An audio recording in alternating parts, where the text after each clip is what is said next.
Oğul anasının necə canından edəcəyini süni intellektdən soruşub. Xaçmazın Qadaşoba kəndində baş verən dəhşətli hadisə hər kəsi şoka salıb, artıq hadisə ilə bağlı məhkəmə prosesi yekunlaşıb. 1982-ci il təvəllüdlü Kifayət Lətifovanı həyatından edən 16 yaşlı oğlu məhkəmənin hökmü ilə 7 il 6 ay müddətinə azadlıqdan məhrum edilib.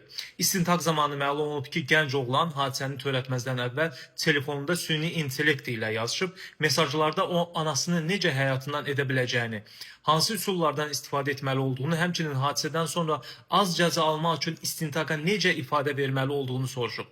Gənc məhkəmədə bildirib ki, hadisənin törətməsinə səbəb anasının tanımadığı bir şəxslə səmimi yazışmaları olub.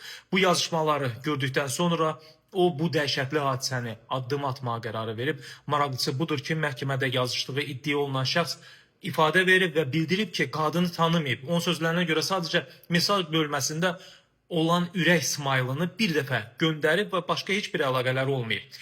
Bax belə əziz izləyicilər, sizcə belə bir hadisənin baş verməsinə səbəb nədir? Qısqanclıq, ailə daxili problem, yoxsa sosial şəbəkələrin təsiri? Fikirlərinizi şərhlərdə qeyd edə bilərsiniz. Bu arada maraqlı məlumatları qaçırmamaq üçün səhifəmə abunə olmağı da unutmayın. Ən əsası özünüzdən müğayət olun.